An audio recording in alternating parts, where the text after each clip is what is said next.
Seriously, don't have the baby of a guy you've broken up with. Oh, could it be that you couldn't forget about me? Did you think that if you had a child, I'd never be able to cut ties with you? How naive is that? Hey, what do you say? It's just ridiculous. Looking back, breaking up was absolutely the right decision. If I had stayed with such a delusional man, I would never have achieved the happiness I have now. Today, I want to talk about my unforgettable dark history and the revolt against it. My name is Jessica. I'm a 53-year-old housewife who enjoys doing household chores while watching the morning news. I was 38 at the time. I was living peacefully with my husband, Mike, but around that time, a bit of unrest started to creep into our home. Mike would respond to what I said with a "so what?" or "and," in a way that was oddly intimidating or indifferent. So, you see, I would try to continue the conversation. But then he would cut me off with, "I'm busy right now." I felt dismissed, treated with disdain. It wasn't that he was always like this. If anything, he was someone who loved to chat and would crack jokes to make me laugh whenever he had the chance. But then, this transformation happened. It was such a sudden change that I wondered if I had done something wrong, but I couldn't think of anything specific. One day, I noticed a faint lipstick mark on the back of a shirt Mike had brought to the laundry. He had come home late from work that day, claiming he had to work overtime. It was hard to imagine that someone at Mike's male-dominated office had leaned against his back with lipstick on. If that were the case, it was too scary to even think about. Could it be a woman? I wondered. Although I naturally came to that conclusion, a lipstick stain alone was hardly conclusive evidence. There could be countless excuses, like accidentally bumping into someone. I decided to wait a bit longer to gather more evidence, carefully checking for any unusual behavior from Mike. Ironically, just paying a little more attention revealed a slew of evidence of infidelity. For instance, Mike would always get up to use the bathroom around 2 a.m. when he was sleeping at night. I had never doubted him before, but it turned out he was using that time to talk to a woman on the phone in the bathroom. There were also instances when I found long strands of hair inside his suit jacket. And sometimes, upon closer inspection, his handkerchief seemed to have traces of what appeared to be lipstick. The most damning piece of evidence was a tinted lip balm I found when I borrowed Mike's car for the first time after a while. It would be another story if Mike was known to use colored lip balm, but this seemed like the most indisputable evidence I had found. After 10 years of marriage, the frustration of having Mike taken by someone new, along with the loneliness of not wanting to be alone and the resurgence of my affection for Mike, were overwhelming. Is there really no chance of starting over? Isn't there something I can do to make him look my way again? Isn't there a way to rekindle what has cooled off? Just as I was pondering these thoughts, the reality of my pregnancy became clear. It's needless to say that I thought pregnancy at this timing was a gift from God. We don't have children. The monotony in our relationship might have been the cause of Mike's affair. Maybe, this pregnancy could be the chance for him to change. Holding on to that hope, I brought up the pregnancy to Mike. But then, what the heck?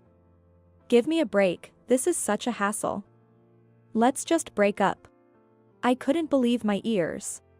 Well, looking back, I think my judgment and expectations were too naive. The likelihood of a man who's cheating coming back is extremely rare. Life isn't like a TV drama where things just work out smoothly. But back then, I truly believed that since we married out of love, we can surely find our way back to each other. Is that really how you're going to say it? It's your child too. Even for the child, it would be better off for a dad like me not be around. You've realized it too, right? Seeing Mike's smirking face made my heart skip a beat. That I'm having an affair. Pretending not to know about Mike's affair and hoping the pregnancy would magically fix everything, it felt like I was being pushed off a cliff. At that time, I thought, if the affair is brought to light, things will get tense, and Mike will never come back. But that was a misjudgment too. I wanted you to find out and did so much to let you, but you never said a word. I was at my wit's end. What? I was waiting for you to say, this is unthinkable. Let's get a divorce. You really made me go through a lot of trouble. You're kidding, right? I wouldn't bother with such a hassle if it were a lie. I have a cute 24-year-old girlfriend now. A 38-year-old, about to get fat from pregnancy. I have no use for you anymore. Here, take this as alimony or whatever, just agree on divorce. He said. After that, I cried for 3 days and nights, and eventually, when Mike stopped coming home, I found the resolve to divorce. 5 years have passed since then. I was afraid of growing old and being single, but fortunately, I remarried my childhood friend Steve, also a divorcee. And we live modestly with our child, Chloe. Steve had been cheated on by his wife too, a fellow survivor of a messy divorce. Being a comrades who share the same pain made life with him very comfortable. On our anniversary, he would book a fancy restaurant every year, and for my birthday, he would get me something slightly expensive. I felt cherished. I hoped these days would continue forever as we celebrated another anniversary this year. It was supposed to be a delightful dinner at our usual upscale restaurant. Wow. Jessica, is that you? The person who grimaced upon seeing my face was Mike. What? Why are you here? I couldn't hide my disgust. What a tragedy. I had accidentally run into Mike coming out of the restroom. What? I'm here for a business dinner.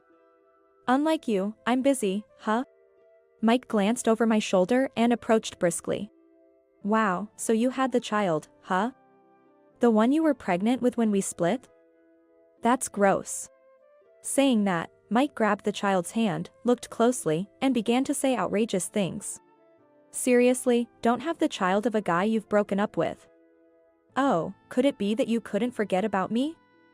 Thinking that if you had a child, I'd never be able to cut ties with you? How naive is that? Hey, what do you say?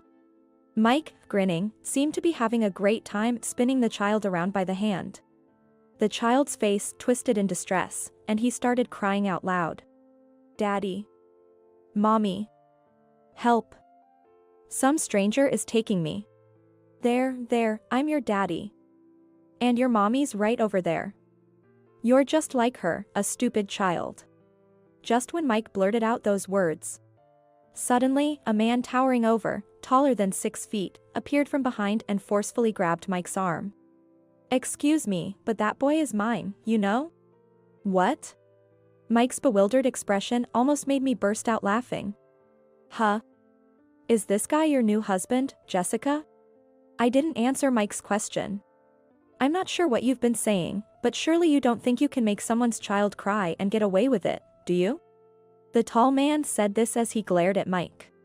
A glimpse of a tattoo peeked out from his arm, and noticing it, Mike instantly turned pale. Wait, Hey, Jessica. Tell your husband to stop. Excuse me? That woman is not my wife. What? Confused again, Mike glanced back and forth between me, the man, and the screaming child. What? Then who is this child? Before he knew it, Mike's arms were bound by the man. This man is a lunatic repeating nonsense. Someone call the staff. There's a man here harming a child. The man's outcry stirred the restaurant. What a day this turned out to be on such an important anniversary. I thought to myself with a smirk. It turned out to be quite a memorable day, although unexpectedly. Waiter. Over here. I saw this man forcibly grabbing a child's arm. My words left Mike gaping in shock.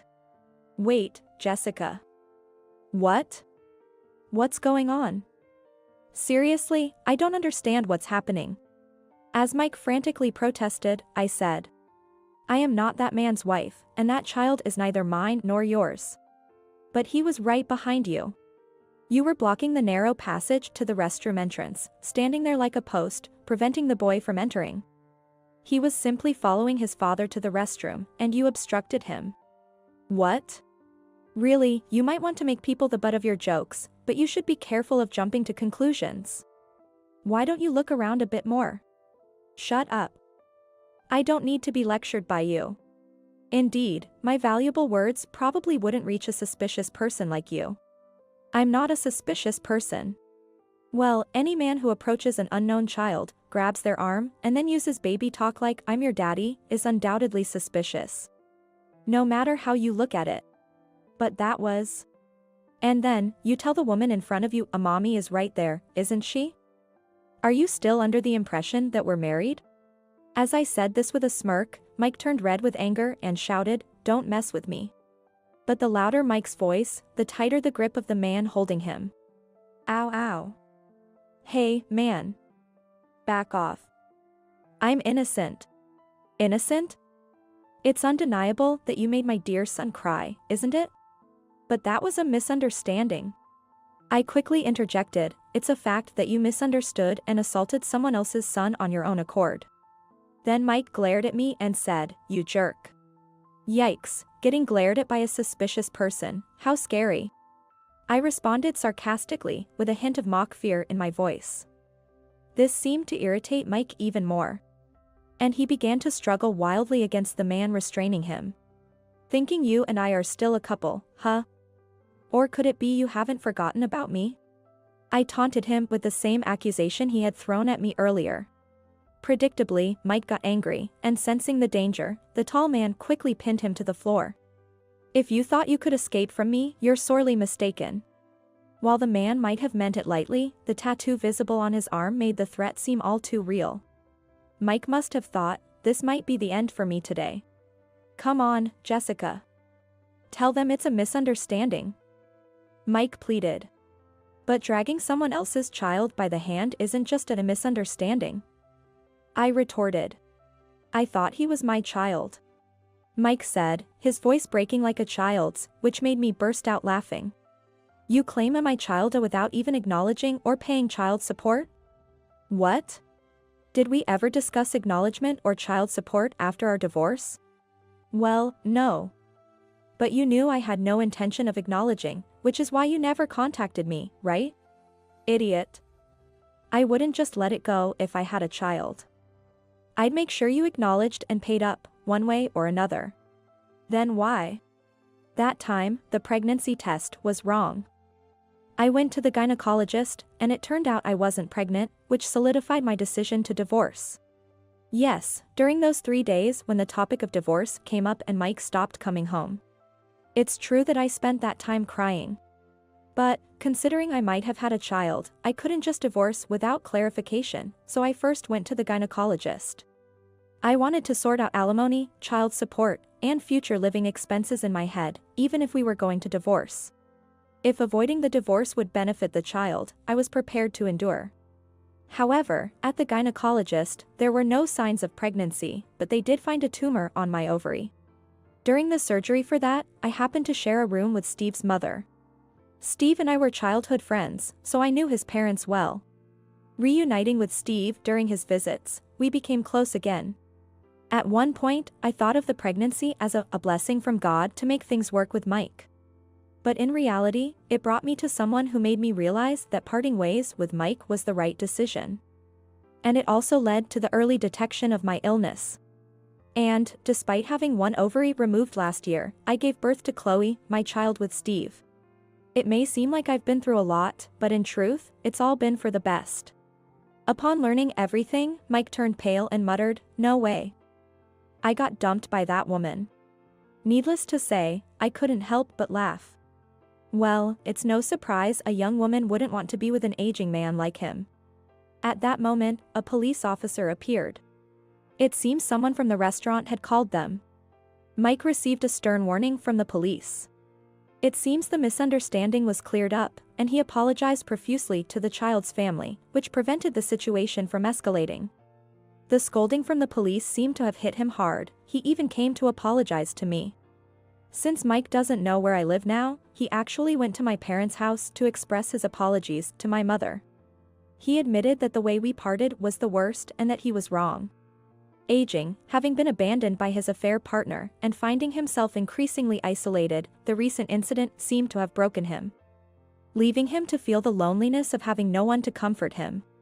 Well, it's too late for apologies now, as far as I'm concerned. I continue to ignore Mike. Honestly, if we hadn't met there, I probably would have gradually forgotten about him altogether. By the way, Steve noticed I hadn't returned to our table for a while and came to the restroom to check on me.